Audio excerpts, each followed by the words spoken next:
अंडमान निकोबार में राहुल गांधी जी का कहना है कि वहाँ का जो जंगल ज़मीन और जो सरकार का है वो सब उनकी सुंदरता को ख़त्म करने के लिए केंद्र सरकार ने अडानी समूह को दे दिया, जो कि देश के लिए, निसर्ग के लिए वो घातक होगा,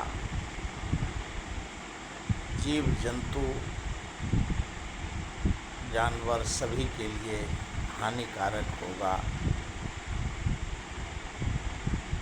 उसकी संरक्षण करने की ज़रूरत थी, ना कि किसी प्राइवेट कंपनी को चलाने के लिए देने का। 1 मई को एनडीटीवी पे अडानी समूह के चेयरमैन गौतम अडानी जी ने अपने संदेश में प्रधानमंत्री नरेंद्र मोदी जी का शुक्रिया अदा किया। 4 लाख जो उनके समूह में भारत के कोने कोने में कामगार कंट्रैक्टर को भी उन्होंने बधाई और धन्यवाद, और देश के सर्वांगीण विकास में भागीदारी के लिए उन्होंने सभी को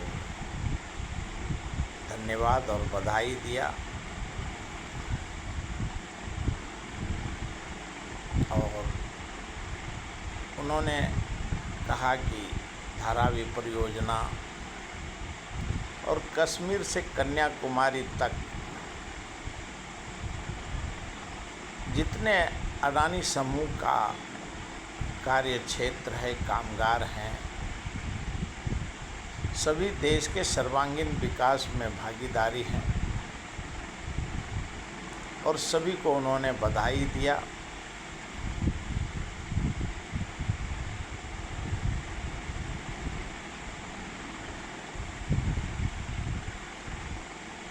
ये चिरंतन सत्य है कि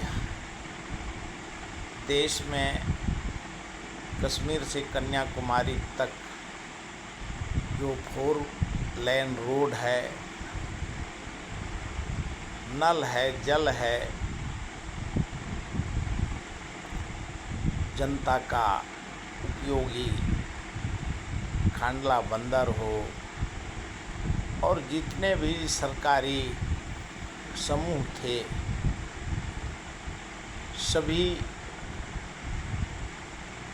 को अडानी जी के पास भारत सरकार ने उनको दिया है, तो देश के नाम से संबोधन करना उनकी नैतिक जिम्मेवारी होता है। और प्रणव राय से उन्होंने एनडीटीवी खरीदा, और वो एनडीटीवी पे वो 1 तारीख को उनको शादी का सालगिरह था, वो जो पूजा अर्चना के लिए उन्होंने केदारनाथ गए, और सभी साधु संत महात्मा, आरएसएस, भारतीय जनता पार्टी सभी को और प्रधानमंत्री को शुक्रिया अदा किया। पूरे देश में 4 लाख उनके पास आज कामगार हैं। उन्होंने खुद बताया कि हमारे पास 40 लोग ही थे, और उसी से हमने आज पूरे भारत पे आज अडानी समूह का बोलबाला है। और हर राज्य में जो सर्वांगीण विकास का, पहले लोग कहते थे मेंबर ऑफ पार्लियामेंट ने किया, एमएलए ने किया, एमपी ने किया, ये मिनिस्टर ने किया, ये मुख्यमंत्री ने किया,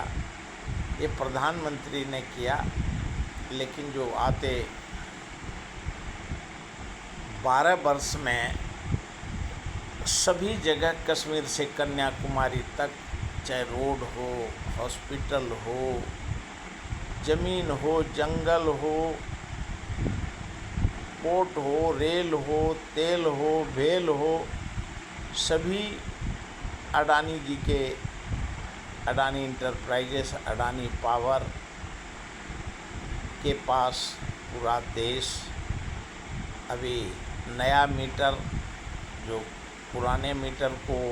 चेंज करके नया मीटर, और जो जानकार कहते हैं कि वो मीटर इतने स्पीड से चलता है कि गरीब को फ्री बिजली क्या देगा, गरीब भिखारी हो जाएगा। और इसके लिए पूरा देश में अडानी जी का जो मीटर है उसके खिलाफ में तो जनता हर राज्य में उनके खिलाफ में है। और जिस प्रकार से उन्होंने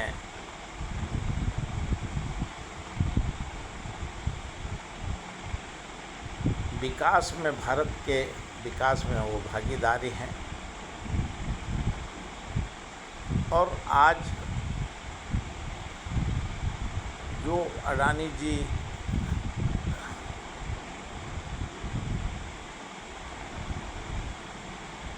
अभी वैश्विक पूंजीपति वर्ग हैं, अमेरिका में अगर डोनाल्ड ट्रंप जी और अमेरिका में अगर सेबी का उनके ऊपर सम्मान और या केस नहीं होता तो विदेश में और सारे विदेश को भी अभी कुछ दिन में वो अपने समूह के साथ जोड़ लेते, लेकिन संभव नहीं हो पाया।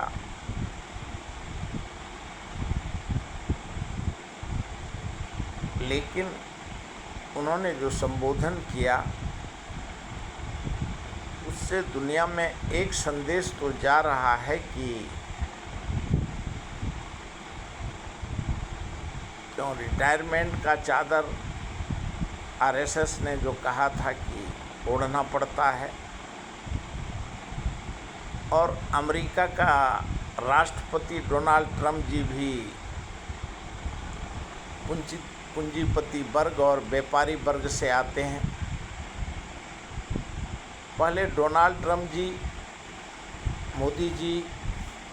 और बेंजामिन नेतन्याहू। अब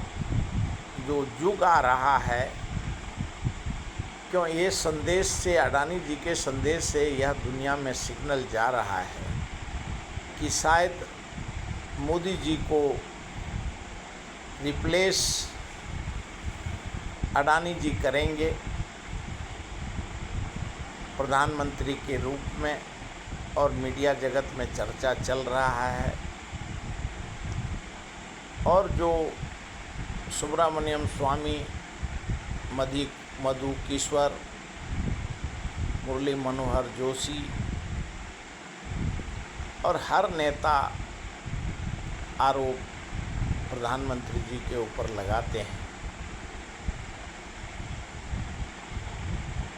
लेकिन अभी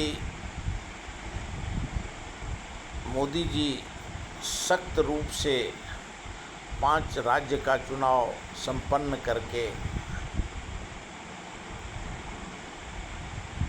दिल्ली में लोकसभा में बैठेंगे। और जो जानकार कहता है, हॉर्मुज रूट पे रोज़ कुछ न कुछ ईरान और अमेरिका के बीच में युद्ध और समझौता, नए प्रस्ताव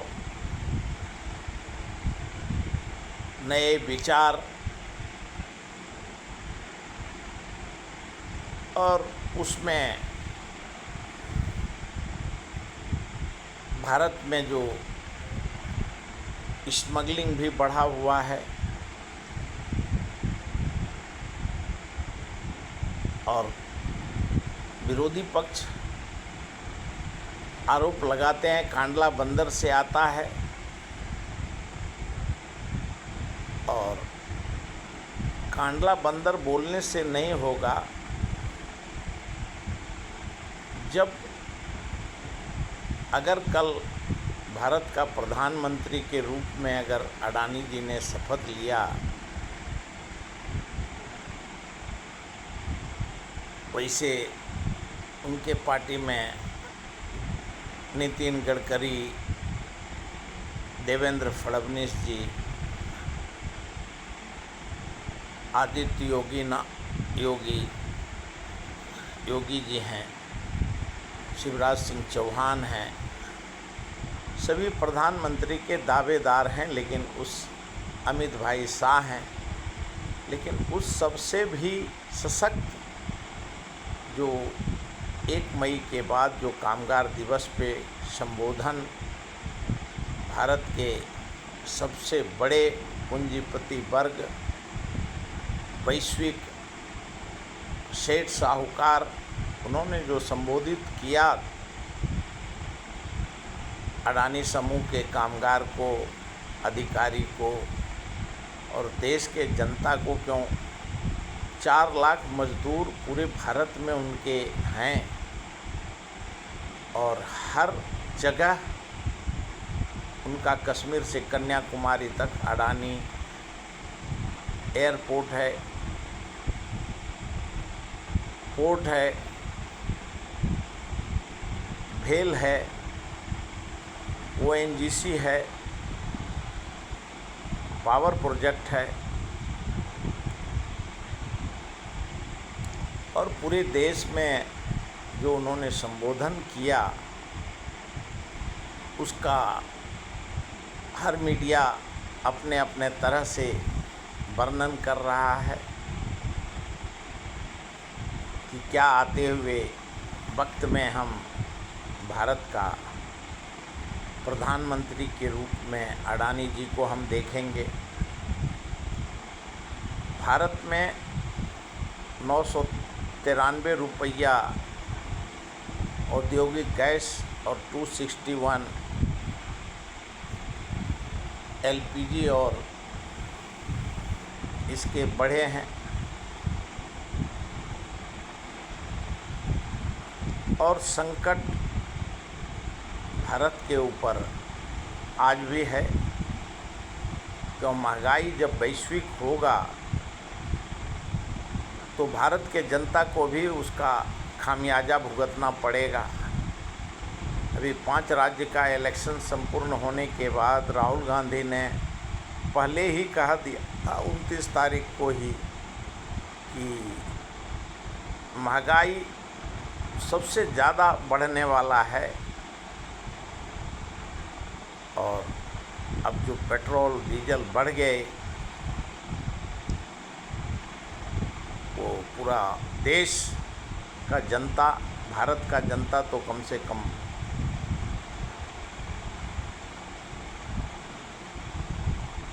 एक तो गैस मिल रहा है लेकिन थोड़ा महंगा मिल रहा है, लेकिन असर नहीं पड़ने वाला है। और भारत में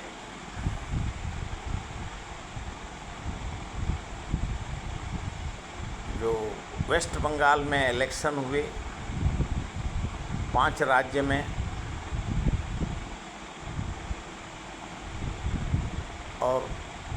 ख़ास करके वेस्ट बंगाल में कल भी मतदान संपूर्ण हुए बाय बूथ इलेक्शन और अभी कल सुबह मतपेटी खुलेगा। लेकिन 3-4 दिन से जिस प्रकार से हर जहाँ भी ईवीएम मशीन रखा है, जिस प्रकार से आंदोलन और बंगाल का जनता रोड पे रात दिन दौड़ रहा है, वो इतिहास के पन्नों पे वो भी लिखा जाएगा। क्यों कल काफ़ी जोर लगा दिया था, वैसे लड़ाई बीजेपी और टीएमसी में है, लेकिन टीएमसी आरोप लगाता है कि ये टीएमसी वर्सेस इलेक्शन कमीशन हमसे चुनाव लड़ रहा है और भारतीय जनता पार्टी का कोई रोल नहीं है। अभी तेल जो अभी महंगा हो गया है, गैस महंगा हुआ है। अभी 2 साल से रसिया से 116 करोड़ डॉलर भारत तेल ले रहा था रसिया से सस्ते दाम पे, और भारी दाम पे मुनाफा भारत सरकार और अंबानी इंटरप्राइजेस ने कमाए हैं। और देश का जो जनता है और विरोधी पक्ष का कहना है कि जो प्रॉफिट जब आपने कमाया तो अभी महंगाई करने का कोई तुक नहीं है, और महंगाई भारत में नहीं हो। क्यों 12 साल से जनता ऐसे त्रस्त है, बेरोजगारी से, नोटबंदी से और इलेक्शन से। क्यों इलेक्शन तक तो सब ठीक चलता है, लेकिन इलेक्शन होने के बाद जनता त्रस्त महसूस करता है। और अब जो वेस्ट बंगाल का जो इलेक्शन का रिजल्ट आने के बाद देश में शांति हो, समृद्धि हो, विश्व में जो वार ईरान और अमेरिका और इजराइल का चल रहा है वो ख़त्म हो, यूक्रेन और रसिया का भी युद्ध ख़त्म हो। क्यों युद्ध का परिणाम गलत होता है, और भारत शांति प्रिय देश है, यहाँ के जनता भी शांति हैं, लेकिन विश्व जब संकट में होता है तो भारत के भी जनता संकट में अपने आप को महसूस करता है। अभी देखना होगा कल वेस्ट बंगाल के इलेक्शन का जो रिजल्ट 8 बजे से शुरू होगा, उसके बाद भारत का परिदृश्य, राजनीति, कूटनीति परिदृश्य क्या बदलाव होता है, जनता को क्या प्रभाव पड़ता है, और राजनीति पार्टी कितना सफल है, भारत का जनता को आश्चर्य होता है। और कल देखना है, कल रिजल्ट के बाद सारे इंटरप्रिटेशन होंगे, और देश के महंगाई, बेरोजगारी पे चर्चा होना था, लेकिन एसआईआर और जाति जनगणना और वोट काटने और वोट जोड़ने के नाम पे ईवीएम के ऊपर चर्चा हुआ। अभी 99% जनता को ईवीएम पे, वीवीपैट पे विश्वास नहीं है, और इलेक्शन कमीशन पे। कल इलेक्शन के बाद देश में शांति हो, यही कामना करता हूँ। अभी तक